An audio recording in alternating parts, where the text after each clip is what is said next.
So good afternoon, everyone. I hope you all had fantastic day so far. And I'm Krishna Gopal Sena, and I'll be introducing gluestack-ui today to all of you. And my main aim here is to introduce you to the concept of gluestack-ui, along with telling you all about it. So to introduce, since we have people joining from diverse background, I'd like to break down the words that you see on the screen. So Flutter is basically a cross-platform framework, much like React Native that we use to build apps for targeting multiple platforms. The promise is the same as React Native, one code base that can be used to deploy apps to multiple platforms such as iOS, Android, Windows, and what have you. And now coming to the star of the presentation. So what is GlueStack UI? Now, since it is an in-house product, and many of you might have heard GlueStack UI as it has been making positive waves in the React Native community. So at its core, GlueStack is a component library which is highly customizable and it can be used to create a stylish end-to-end apps that would have consistent styling throughout. As now this has been modified and updated with your community feedback to ensure that the current version of it is as extensible as it needed, along with incorporating all the developer experiences that were required of it. So one of the key features that really, what I can say of GlueStack UI is that it's config driven. And most of the styling needs that would be required throughout the app can be addressed at top level by defining the configs and the token. Now we played around with GlueStack UI for React Native. We really like the promise it held and the developer experience we get. So we tried to bring something similar over to the Flutter land. And I'm pleased to announce the fruits of our efforts, introducing GlueStack UI for Flutter. Now we have to come in terms with the fact that Flutter has a different, you can say, paradigm for developers. The developer experience of Flutter is a bit different for React Native. Let's say in React Native, the developers are used to providing, let's say, string values for, let's say, background color, because it builds on web dev principles and CSS. But similarly, because Flutter is dependent on Dart, which is highly object-oriented and statically typed language, we didn't have the paradigm or the developer mindset that we would provide strings as, let's say, color or any property. Here we are more used to providing enums and class objects. So keeping that in mind and certain other quirks that Flutter provides, we have tried properly porting GlueStack UI for Flutter. While the end result is the same, the way how you implement is can differ a bit. And if you wish to ever learn more, you can head over to flutter.gluestack.io. Now, moving on, I'd like to get few basics down for GlueStack UI, just to drive in the point for the entire presentation. So, GlueStack UI consumes configs and token, and this would then use this config to apply styling to all the GS components, that is GlueStack components that it provides. Now, the configs and tokens come out of the box with GlueStack UI. There are default ones, and if needed, you can customize it as you see fit to get the results you want. Now, what is a config? So as you can see on the bottom of the screen, the config is nothing but a JSON, you can say, which is declared as a map object in Dart. And using this config, if you see, there is a color property which takes a text light 700. Now this is what we call a token. This token would be then resolved to certain, let's say, color here, and let's say for font weight, which is normal, so it would get resolved to a font weight. Now, keeping this in mind, I'd also like to introduce a bit of a concept of GlueStack provider. I'll touch later down in depth in the presentation. Now, let's just for now understand that we have to declare a GlueStack provider at the top level of the app. Now, this would be taking two values. That would be GlueStack custom config and the token config, using which we can basically control all the styling that is needed by our app. Now, moving along, I'd like to introduce this section, which mainly deals with the pain points that a Flutter developer might face and how we use GlueStack UI to solve these issues. Starting off with that, Flutter comes out of the box with a material UI and the Cupertino UI. The issue with having a framework that is tightly coupled with your any UI library is that it gets too tightly coupled, which basically results in having dependencies across and a certain design system, let's say, which is a material one. Every component in Flutter would mainly be drawing cues and try to follow the design language that is set by the material. And with the new advent of Material 3, which you might have known as Material U, there is a huge significance on having pastel colors. Now this might not sit well with the app you're developing. It would have its own unique design cues.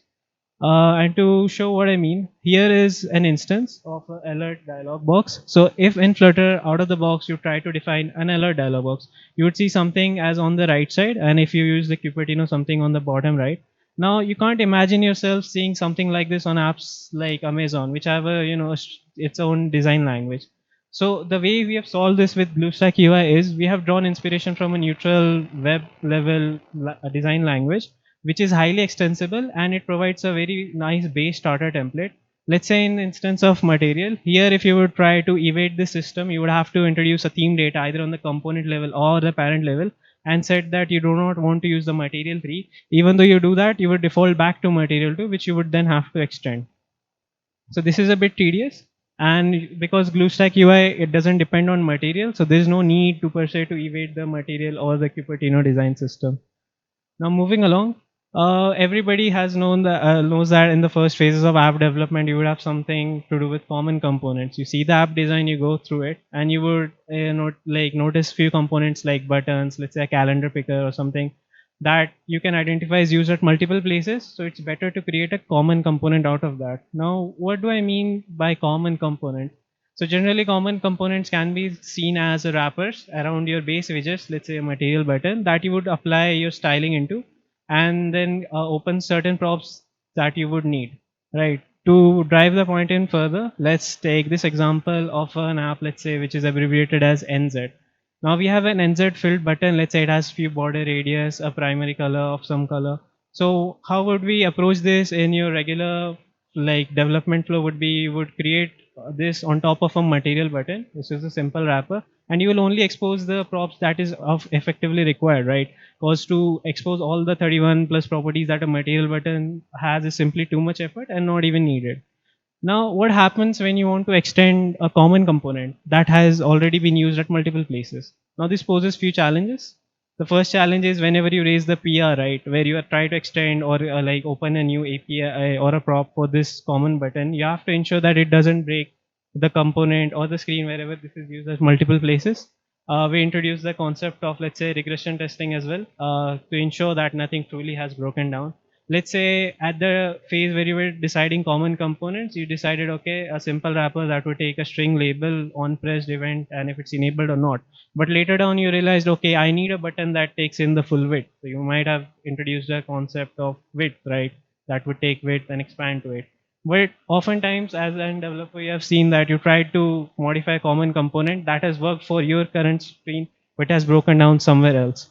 So the way we try to, improve this sort of pain point with BlueStack UI is we don't try to let you create custom components or common components at all, right? It's because we take care of styling at a root level via the group BlueStack provider that you might have seen. There's simply, we have eliminated the need for common components. All you have to do now is create your style, declare that in the provider, depending on config and token, and every instance of every GS component that would be GlueStack component, let's say a button, accordion, whatever, will automatically get styled according to the config and the tokens that you have customized or provided. Now, this significantly, reduces the time, let's say, of PR reviews, because there is no custom component that you are touching, or let's say there's no need for regression testing now. You can simply declare any component anywhere, and you would be ensured that the styling it has is a consistent one that you have declared over at the top level. Now, second pain point is like creating your molecular components. So molecular components are nothing but, let's say, some complex big components that can be created using certain atomic components. Let's say example of a button, right? So you can create a button using a box or a container and then wrap it with a gesture detector or a pressable for handling the gestures. So this is doable, easy for buttons. We can think we can easily do it. But let's come to some complex component like, let's say, accordion, or which we need to take care of which exact accordion tile is expanded. So we have to now play into state management. Otherwise, we also have to check all the different behaviors it so may have and simply others. Now you can do this as developers, but it takes time. So because at core BlueStack is a component library, we out of the box have provided you with tons of widgets that you can simply just use. and we have taken care of all the state management, the styling, the variation of it. One of the primary example I like to highlight here is, let's say, the toast. In Flutter, you would have known that the only thing we have available to us, some sort of alert for, is a snack bar. So you could have created the toast on your own using your Android channel and calling the native APIs, but we have done this for you. So this effectively means that you do not need to waste your time doing this now. You can focus your time on development, the screen layout, and others. Now, even though we have reduced the time to certain things by creating all the new ways to style your component, it still takes time. There's no way around it. So to even reduce it even further beyond, we are working on something called a token configurator that you can simply use to basically customize your style with a GUI based approach, and if paste that code in your code base. What this effectively does is reduce the time even further than previously. Let's take an example that you wanted the color to be black here and you wanted the buttons to be a bit squared off. So you say the border for should be radius should be 0 or 1 for medium. Now simply click export and it would give you a code that you can simply copy over and paste over at your code base inside the GlueStack provider, and just hit restart and all set. So as soon as you restart, you would notice that now everything has changed accordingly. We have a black button and the theme has become black primarily, and the buttons have a more of a squarish shape. Now this is the worst you have seen. As we are developing, it will only continue to get better, and we hope you have fun with it. Now a bit of a tidbit that why we went free from material. So initially we started off with material. As Flutter is tightly coupled with material itself, it made sense that we used material because it had so many helper functions in it and so many components itself. But we knew from the fact that because material itself will be resolving its style, and so were we. So we knew while we are not able to see the noticeable performance impact internally, there must be certain performance that is being left at the table. So even though it was a tedious thing to separate ourselves from the material, we still did it because it just felt right, and I'm happy to announce that it paid off.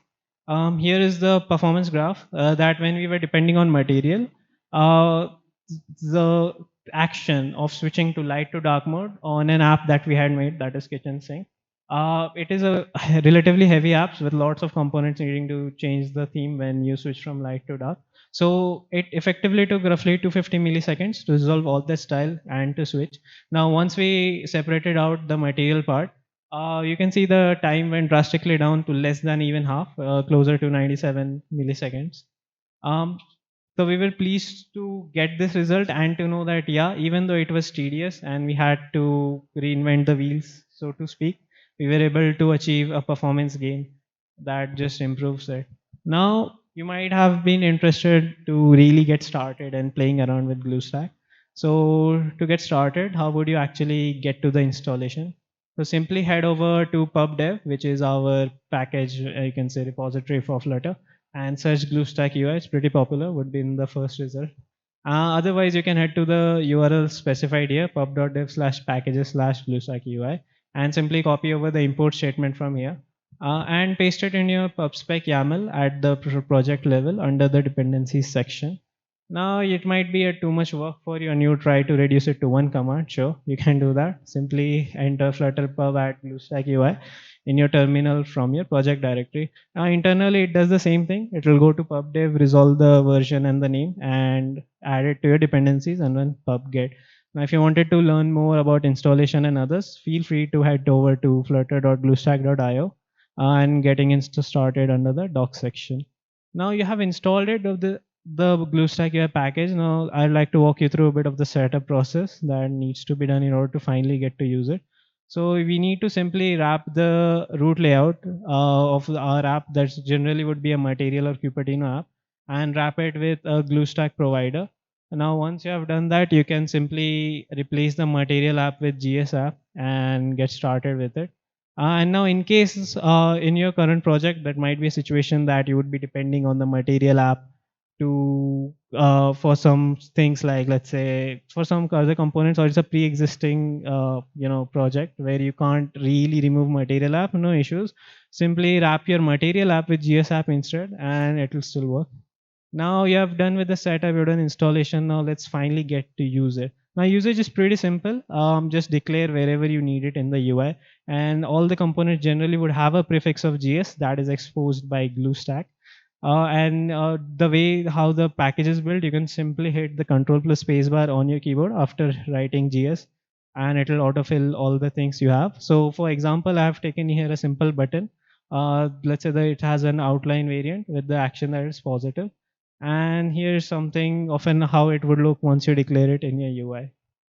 Now moving along, I'd really like to dive a bit into the GlueStack provider, which is the crux of our entire operation with GlueStack UI. Now here we can see it takes two key props, which is your GlueStack custom config and GlueStack token config. Now diving deeper into the custom config, let's say you had an accordion like so, and you wanted, okay, the title text is bold. Your requirement is for it to be, let's say, a bit thinner, right? So how do we change it via the config? So we would navigate towards the config that it is of the accordion.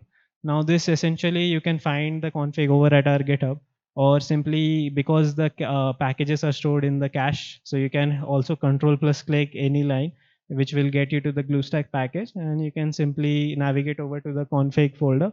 It would have an accordion.dart which would contain the file code that you see behind me. Now here we can see there is something called a title text, which has another key called font weight. So we can kind of intuitively guess, okay, the title text must be taking a font weight, which is what I need. Now, how do I say, know which token that is to be provided? Now, if you have worked with any of the text editor, you might intuitively look, if bold exists, there would be something called a thin or a normal. But the correct way would be to go to over to the GitHub again and check the token file that would be half a font weight and choose the one that's declared in there. And but first what we need to do is identify what all to change. So we have done that. We have identified that under the title text, I want to change font weight.